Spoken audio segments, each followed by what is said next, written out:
విప్లవగీతం వందేమాతరం బానిస భారతదేశంలో దేశభక్తికి కొత్త స్ఫూర్తిని మేల్కొలిపి స్వతంత్ర భారతదేశ సృష్టికి పునాదిగా మారింది. వందేమాతరం అనేది మన మాతృభూమితో మనల్ని అనుసంధానించడమే కాకుండా మన మూలాలతో మన సంబంధాన్ని మరింతగా పెంచే పాట. వందే మాతరం మన చెవుల్లో ప్రతిధ్వనించే ప్రతిధ్వనిని విన్నప్పుడల్లా మన అస్తిత్వం దేశభక్తితో నిండిపోతుంది. శక్తి, గర్వం, దేశభక్తి భావాలు మనలో ఉప్పొంగుతాయి. మొదట బంకించంద్ర చటర్జీ రచించి తర్వాత రవీంద్రనాథ్ ఠాగూర్ స్వరపరిచిన వందేమాతరం నేటికీ భారతీయతకు ఒక శక్తివంతమైన చిహ్నంగా మిగిలిపోయింది.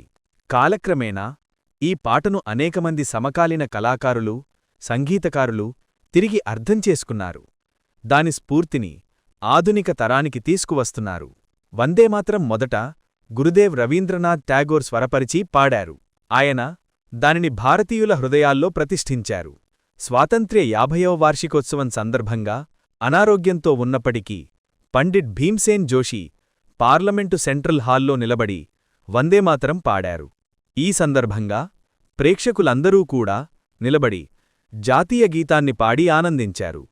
స్వాతంత్ర్యం తర్వాత తన స్వరమాయాజాలంతో వందేమాతరంను ప్రజల్లోకి తీసుకువచ్చారు. వందేమాతరం యువకులు, పెద్దలు అందరి హృదయాల్లో ప్రతిధ్వనించింది. హిందీలో పాటను అద్భుతంగా ఆలపించడం ద్వారా స్వరకోకిల దేశంలోని దక్షిణ ప్రాంతంలో దీనిని ప్రాచుర్యంలో పొందటంలో కీలకపాత్ర పోషించింది.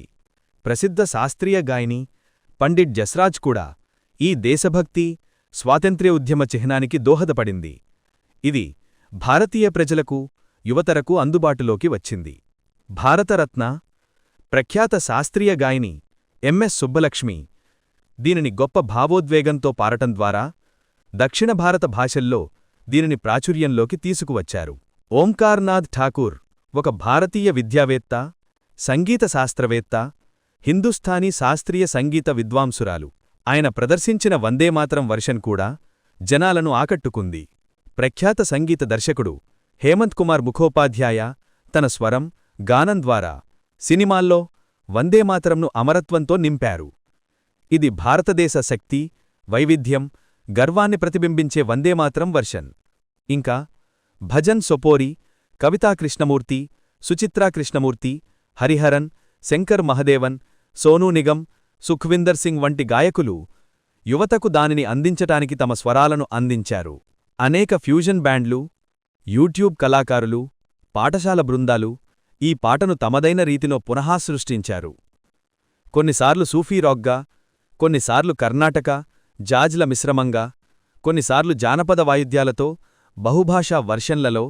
అందుకే వందేమాతరం ఇప్పుడు కొత్తతరం హృదయాలను తాకుతోంది.